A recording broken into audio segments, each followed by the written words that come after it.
Tonight on NewsVision. After more than a year of construction, the new Knight Center for Music Innovation Plaza is finally open. And tonight it's hosting a star-studded event. We'll take you there live. Plus, in the midst of the war in the Middle East, anti-Semitism is at an all-time high in the United States, and it's reached campuses across the U.S. Seeing general anti-Semitic sentiment and things like that, but to have not only a direct threat, but a direct threat to a building that I personally go to. And later on, humans are not the only ones who dress up for Halloween. We'll show you how this holiday is truly for everyone. It's about bringing people together, letting them see horses. These stories and a lot more on tonight's episode of NewsVision. It starts right now.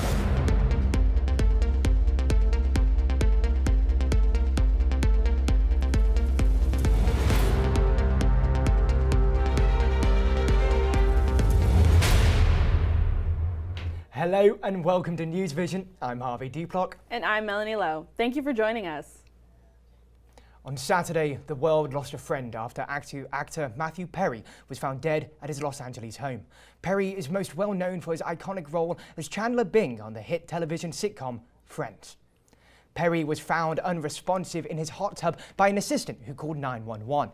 Hours before his death, the actor was seen playing pickleball and, according to witness, was in a high spirits. Perry struggled for decades with alcohol and drug addiction. Authorities have begun an investigation into his death that includes an autopsy and toxicology report. A preliminary test has revealed that he has tested negative for fentanyl and meth. Matthew Perry was 54 years old. Here on campus, the stars are out as the Frost School of Music unveils its newest performance center. Daryl Barnes joins us live from the Knight Center for Music Innovation with more. Daryl, how's everything going over there? Melanie, today is the day. After construction began about 18 months ago, this is the scene at the opening night for the Knight Center for Music and Innovation. It's a star-studded event with prominent performances from prominent and Grammy Award-winning alumni from the Frost School of Music, and is being emceed by Gloria Estefan, but that's all inside. So why are people lined up, posted up out here, taking a look at what's a window back there? Well, that's where the innovation part of the building's name comes in. These are 40 by 20 foot windows. They're essentially smart windows. They're going to be displaying the event tonight, but also future performances from the Frost School of Music's performance halls and recital halls. But that's just one of the tricks that are up this building's sleeves, loaded into this brand new building. It's a $36.5 million building and has 25,000 square feet. It's meant to be a performance center and technology space, but it's meant to both look and sound good, right? So you have these top-of-the-line acoustics for performances, but you also have dimmable windows that are pointing out to the lake on the other side to improve that performance ambiance, right? And so the Frost School of Music says they put so much into how this building looks because they believe that a beautiful ambiance brings out more creativity with musicians and with performers and their performances itself. They said that this building is like a canvas, a blank canvas that the performers and students can grow into. They're hoping that then this will improve and continue elevating the School of Music itself. But it's time to go and check out this show. So live from the Knight Center for Music and Innovation, Daryl Barnes, UMTV, send it back to the studio. Thank you, Daryl. Artificial intelligence has taken over a lot of aspects of our lives, including in the art world. As Ainsley Vetter explains, many artists disagree on whether the software is a helpful tool or if it is the demise of creativity. Fabiola Larios and her husband, Moises Sanabria, are artists at the Bakehouse Art Complex in Miami Beach. They focus a lot of their work on the internet and technology. They create various types of art, including digital work like NFTs and physical art like sculptures and paintings. For them, art can take on various forms, so they've been embracing artificial intelligence as a tool. Like, you can be an artist like in other ways and make different type of art, and it's okay. It shouldn't be like, oh, if you don't do this, then you can't be an artist or you're not making art. AI programs allow artists to combine their ideas and prompts with the technological capabilities of the internet to create a product.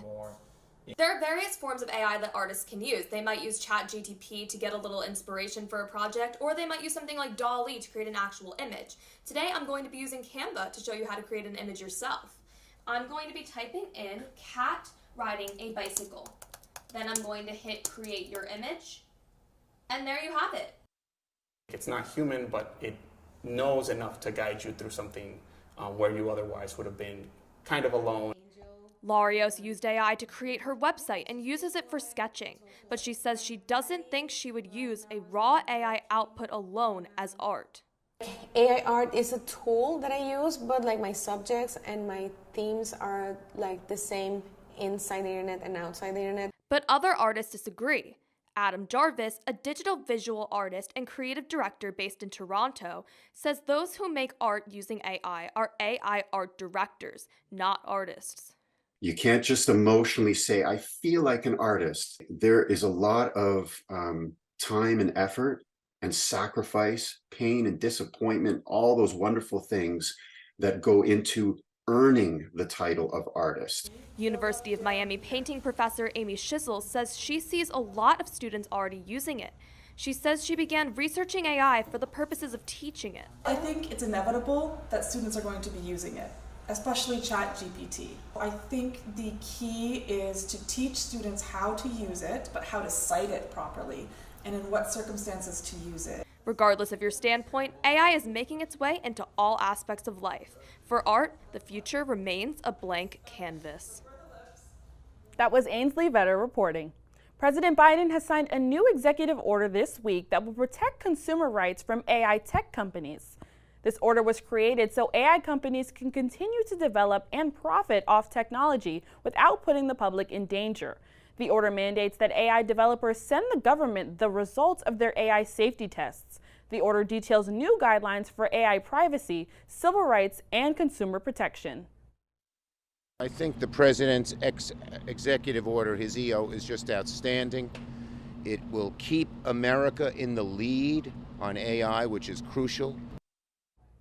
AI has many abilities, as scientists can use it to help advance cancer and climate change research, but scammers can also use it to create false images and distort the truth. Biden said the government was too late to protect U.S. children from the negative effects of social media, and he hopes enacting an AI order early on in AI development will protect future generations from AI misuse. Here on campus, the African Student Union is hosting the annual Taste of Africa event in the Shalala Student Center. Charlie Hill is there and joins us now live with more. Charlie? Guys, the doors opened at 6 and the event is expected to go on until 9:30 p.m. tonight. This year's theme of the event is a word directly translated from Zimbabwe that means enjoyment. African tradition and cultures will be celebrated tonight through music, food, and the main event, a fashion show walked by models on the runway inside the Shalala ballrooms. Now, guests are encouraged to wear traditional African attire or cocktail attire, and to also donate to ASU for future events, and of course, to enjoy tonight. In the Shalala Ballrooms, Charlie Diane Hill, UMTV. Time for a short break now, but coming up, last week our campus had a very special visitor, and no, it wasn't Quavo. Find out who came to speak with students about his new book when we return. Observe the domesticated human family in their natural habitat, known to their species as the backyard. Hey, you think I should light it now? I think it's good. Yeah? Oh dear, someone is about to burn a pile of debris that's too tall, which can start a wildfire. Wait, could it be? Blimey, it is. It's Smokey. It's Smokey Bear. What a legend. Hey, it's Smokey. Sorry, it was too high. Right. Watch as he astutely ensures that there's no wind, and how he removes some of the debris to create a smaller, safer burning pile. No, you said make it bigger, baby. The bigger the better. Take note of our fearless furry friend here, humans. I appreciate it. Fist bump. Watching you. Smokey's done it again. Bye, Smokey. Only you can prevent wildfires.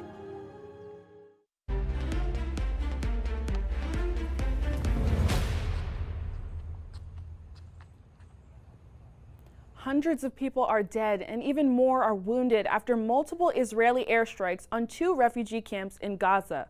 Jabalia is Gaza's largest refugee camp and covers just half a square mile and houses more than 100,000 Palestinians. It was hit by 2 separate airstrikes, and earlier today a third strike hit a second refugee camp in central Gaza, killing 15 people. This occurs as Egypt opened their border with Gaza earlier today, allowing foreign nationals and seriously injured refugees to leave the besieged area. Currently, the Rafah crossing is the only route for the trapped civilians to escape Gaza. And despite the mass civilian casualties, Israel says its attacks are justified. There is the military necessity, which is clear. There's a clear military necessity. When you have a terrorist, an arch terrorist, surrounded by dozens of his henchmen that are planning to conduct more attacks, then they are a legitimate target.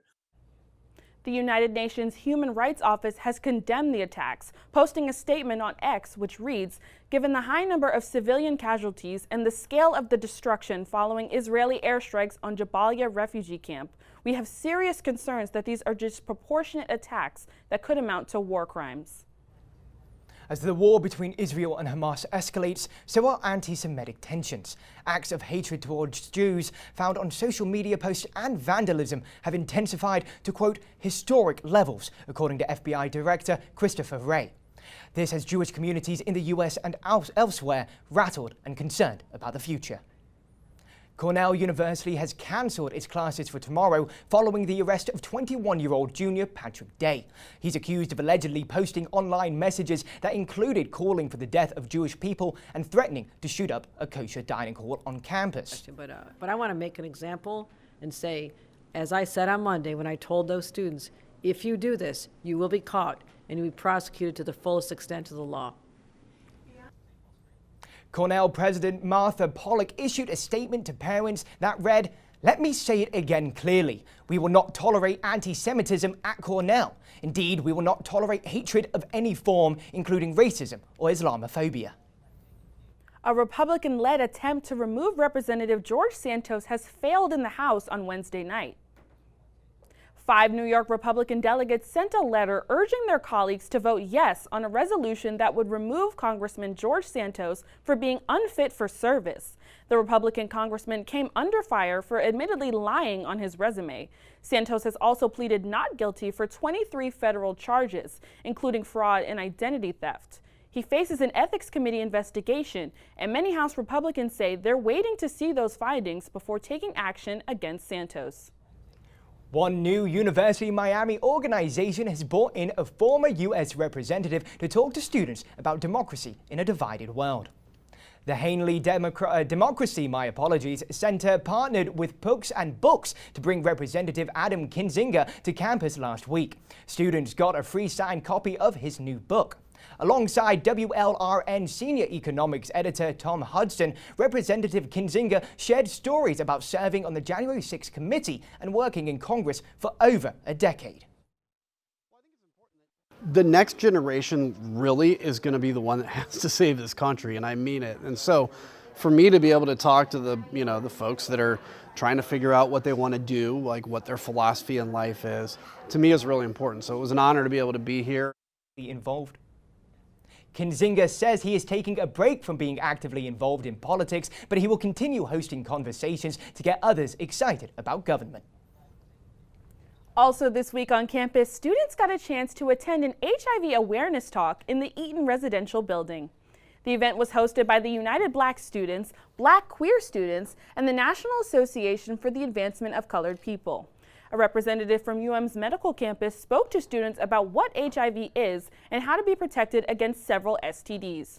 According to the Florida Department of Health, Miami holds the highest rate of HIV by area, with the state taking one of the highest rates for new doses in the country. The University of Miami offers free STD testing and treatment. Well, Melanie, everyone knows at the moment Halloween ends, it is Christmas season, the holiday season begins. So I'm wondering if we're going to get any of that winter weather in Miami. Well, we still live in Miami, so I kind of doubt it. But our meteorologist, Charlotte Carl, is here to tell us more. Charlotte, what's the weekend weather looking like? Yes, Melanie Harvey, it has been Christmas-like in my opinion for Miami today. A bit cooler. We've had winds really strong coming out of the north. Most of us in South Florida in the mid-70s. Miami, Key West, and Marathon all hovering around the upper 70s. That's going to continue throughout the weekend, but we still are under that wind advisory until 8 p.m. So inland, we're under that wind advisory, gusts up to 40 miles an hour. If you're over on the coast, not the best day for boating, arguably unsafe with seas 9 to 14 feet. Definitely not the day to head out there. Good news is radar is clear. We are picking up some of those light showers just offshore, but the good news is they're clearing out. We're going to see pockets of isolated showers through tomorrow about midday, and then overnight we might see some rumbles of thunder. This is Saturday, 4 in the morning. Don't be surprised if you wake up to some rain, maybe rumbles of thunder. Still going to be breezy through tomorrow. This is the afternoon. We're going to see more of those showers build inland. We might see them drift back towards coast. That's 7 p.m. So if you have game day plans, looks like it's going to be nice and clear here in Miami if you're watching that game, and then we'll clear out for Sunday. So we keep that wind through the weekend. It stays sunny and windy for Saturday, and then Sunday we're still warm, but it'll be less windy. Isolated chance for those showers on Saturday. One thing to keep in mind is daylight savings time does end on Sunday. It'll be a beautiful day, but do make sure that you set your clocks back an hour, so we will gain an hour of sleep. 84 degrees will be our high on that day. So here's a look at your 7-day forecast. We are going to be in the low 80s for the rest of this work week, and then for the weekend we're going to creep back into the mid 80s. 84 degrees for your high both days. Higher chance of showers on Saturday than Sunday, and then we will cool back down into the low 80s for next work week. Thank you, Charlotte. There is a new option in Coral Gables for residents to get to the downtown area for free. And as Charlotte Snoonian shows us, it can be very helpful to University of Miami students. University of Miami sophomore Hannah Bethel likes to visit the downtown Coral Gables area on weekends, but she doesn't have a car, so it's not that easy to make the trip there and back from the UM campus. So I do go downtown, and then especially with like the Metro and stuff like that, it's like $2.25 just to get on, and then when you get off and you have to go like round, it's just like very expensive. But now Hannah and other residents of Coral Gables have a new free option to make the trip. It's a trolley called the Downtown Express that just started service on September 30th. The goal of the Downtown Express is to connect our South Gables residents, whether that's our single-family homes or especially the University of Miami students, with our downtown shopping, dining, and activities that we have going on. The trolley stops at apartment complexes, the University of Miami, Miracle Mile, and more, with the goal of connecting residents of the South Miami area with downtown Coral Gables. Now, not only is this line incredibly convenient for UM students, but there's even an app for your phone that will tell you when the trolley will arrive, so there's no need to wait out in the hot sun. The new line will run every Saturday from 2 p.m. to 10 p.m. as a 4-month pilot program. After the trial period, city officials will decide what changes to make to the line so it can help Coral Gables residents and students even more. For UMTV, I'm Charlotte Snoonian. And now we'll take a short break, but right after this, we'll show you how history book was closed in Arizona while another one opened right up. Stay with us. Every day, thousands of kids start vaping. And I can't let this happen to my kid. Of course, it's awkward to talk to your kids about the dangers of vaping. Hey, bestie, how sketch is vaping? It's hard to get their attention. Ready? Go. Yes, look at that. You even turn yours over. So if you want to talk to your kids about the dangers of vaping, you have to get it trending. Right, Backpack Kid? Let's do it. First, invite your kid to do the vape talk. Let's try this. All right. Why is he here? Yeah, I gotta get it trending, honey. Come on.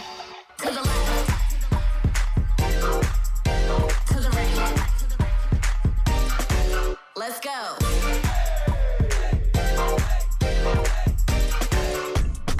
Oh, honey, can we talk?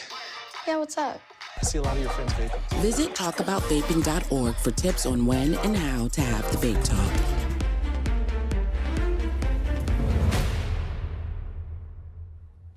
Hello, I'm Manny Nacarado, and welcome to sports. The Miami Hurricanes faced off against the Virginia Cavaliers in their homecoming game last Saturday at Hard Rock Stadium. Let's take a look at those highlights. And here we have Miami down in the third early. But here's the handoff to A.J. Allen. He's going to jump over that defender and get into the end zone to tie the game at this point. The transfer making his name known down here in Miami. Now we have Tony Muskett dropping back for Virginia, and throws it to who? The ball hawk, Cam Kitchens. That's 3 on the season for him, and a pick 6 to go up 17-10 over Virginia. Look at Cam celebrating in the end zone. And now we have Borregales for the field goal to tie the game in the fourth, and looks like we're headed into overtime against Virginia in their homecoming game. Here's Virginia's field goal in their overtime possession. Miami, a touchdown, wins it here for Miami, and they're going to hand it off to Mark Fletcher, the freshman. He's going to make a man miss, break a tackle, and shove his way through the end zone for a gritty touchdown. Miami's going to win this one, and they play NC State at 8 p.m. on Saturday. Moving on from the gridiron to the diamond, the Texas Rangers are now world champions after winning the World Series in Game 5 against the Arizona Diamondbacks. The closing game of the World Series featured a historic performance from Diamondbacks right-hander Zach Gallen, who took a no-hitter into the 7th inning. But in the top of the 7th, World Series MVP Corey Seager gave Texas the first boost that they needed after Mitch Garver's RBI single to open up the scoring. The Rangers added some insurance runs in the 9th with 4 runs in the inning, and the knockout blow was delivered by second baseman Marcus Semien.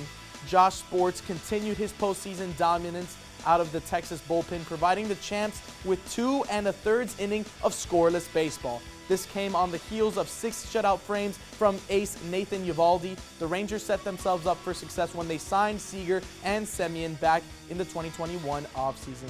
And the Rangers are world champions for the first time. And one of UM's largest traditions is back this weekend. Sports Fest is a week-long competition between dorms on campus. But this year, the Wellness Center has run into an issue that may make the event a bit more difficult. Daryl Barnes explains. In a normal year, it's weather like this that cancels intramural sports at the University of Miami. Or at least tries to. Oh yeah. Rain, hail, snow. Rain, shine, thunder. We'll play in anything. I don't care. But intramural assistant Alana Garcia was worried something else would cancel games this year.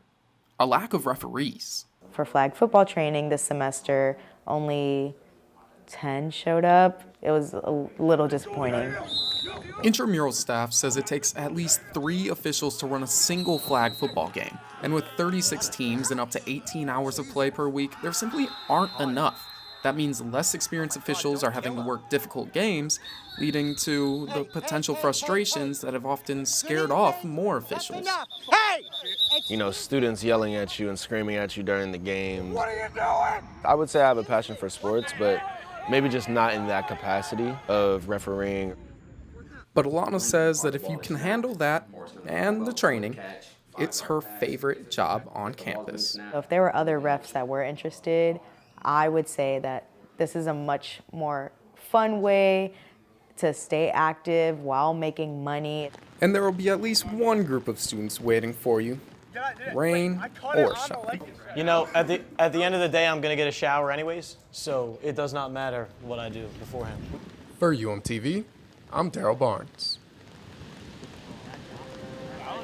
Tuesday was Halloween, and not only humans were able to join in on the mischief. See how animals in Miami and across the pond celebrated the holiday when we return. Stay.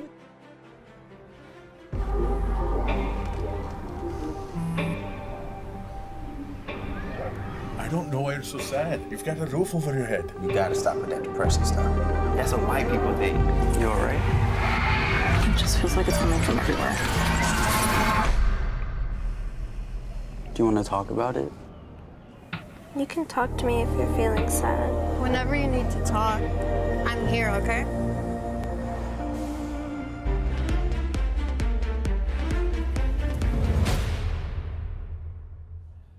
The South Florida Wildlife Center is the highest volume wildlife hospital in the Sunshine State, admitting thousands of animals each year. Gracie Palmer got the chance to visit the center and meet some cute creatures. This is Poppy, a red-footed tortoise found abandoned as a baby. She is one of the hundreds of animals that call the South Florida Wildlife Center in Fort Lauderdale home. Poppy is part of the center's ambassador program, which aims to teach children about the importance of wild animals through school trips and events. But the South Florida Wildlife Center is not just about promoting animal education. It is also a full-time rehabilitation sanctuary dedicated to healing and rehabilitating wildlife. So we are extremely lucky to have an actual hospital, its facility, and staffing it. So the average, again, wildlife rehabber will just have like a small area to see a few animals here and there. We average over 9,000 every year that come through our door. Among these animals is Kiwi, a barred owl found injured and caught in a fence. A fracture on the left side of her body has left her without the ability to fly, making her unable to be released into the wild. In the center's intensive care unit, veterinarians treat animals with injuries ranging from gunshot wounds to car accidents. Since the center's opening more than 50 years ago, its primary mission is to give these animals a second chance at life in the wild. But with over 300 animals currently under their care, resources can become scarce. The center is nonprofit, relying on the community for their funding. Our community comes in through donations, different fundraisers that we're able to do, philanthropic grants that we're able to qualify for, and that's essentially what allows us to take in these animals free of charge, do all of the diagnostic that we need to do, care for them here until they're ready to be released back into the wild. The center receives donations from Publix and Whole Foods for the fruits and veggies needed to feed these animals. Employees say although the job is rewarding, every day comes with a challenge. I think the most challenging part of the job is losing animals. Sometimes there are really sad stories and, some animals will come in or you'll see them and you know that there's not really a chance of them making it. But I think it's important to try anyways, so it comes with working with most animals. With many of these animals holding a special place in the hearts of staffers, they put their all in the care they give. They go above and beyond, even making sure all the snakes get at least 30 minutes of vitamin D on the daily. For UMTV, I'm Gracie Palmer. Hey, Melanie, can I ask you a question? What did you dress up as for Halloween? I dressed up as a girl stuck to her bed all weekend. I'm gonna admit it was a pretty scary sight. But I did hear about one costume contest, and these costumes were so scary, they'll give you a nightmare. Here's Ryan Marshall with more. Every Halloween, people dress up in their best costumes to compete in costume contests. And over the weekend, one event in Pompano Beach showcased some of the most frightening costumes in South Florida.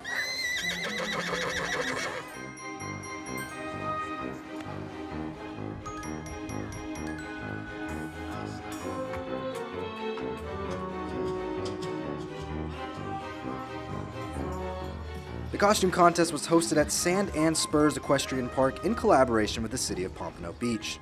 It's about bringing people together, letting them see horses, which I think all kids are really, really fascinated by. Resident horses at the park competed in the contest, and the winner was decided by an audience vote. And event organizer Nancy Olson's miniature horse Houdini ended up taking home the prize for his Bob Marley costume. I had the DJ play Three Little Birdies, everything's gonna be all right, just to assure everybody that everything's gonna be okay, everything's gonna be all right. And it's not just the horses dressed up in costume today. The hounds get their chance to shine and celebrate Halloween as well. This year's Horse and Hound Costume Contest is the first of many collaborations with Pompano Beach and Sand and Spurs Equestrian Park. My goal is to have these events so like a hot spot, and then everybody will know Pompano Beach for what a great event they put on. Ryan Marshall, UMTV. Did you know you don't have to be human to trick or treat? That's right, animals at the Whipsnade Zoo in the UK were able to celebrate the spooky season with some terrifying treats. Staff members hid meaty treats inside pumpkins and gave them to lionesses, penguins, and even pygmy goats. Some of the animals like Lioness, Waka, and Winter pounced on the pumpkins, whilst others like pygmy goats Nala, Tiana, Jasmine, and Baloo smashed them to pieces before the pigs cleaned up the mess. Well, Melanie, that was absolutely adorable, and for some reason, I'm craving pumpkin pie now. I could definitely join you for a piece, but penguins and pumpkins? A crossover I didn't expect, but I'm definitely here for it. But that's all the time we have for this week's episode of NewsVision. Thank you so much for tuning in. We will see you next week at the same time. Have a good night.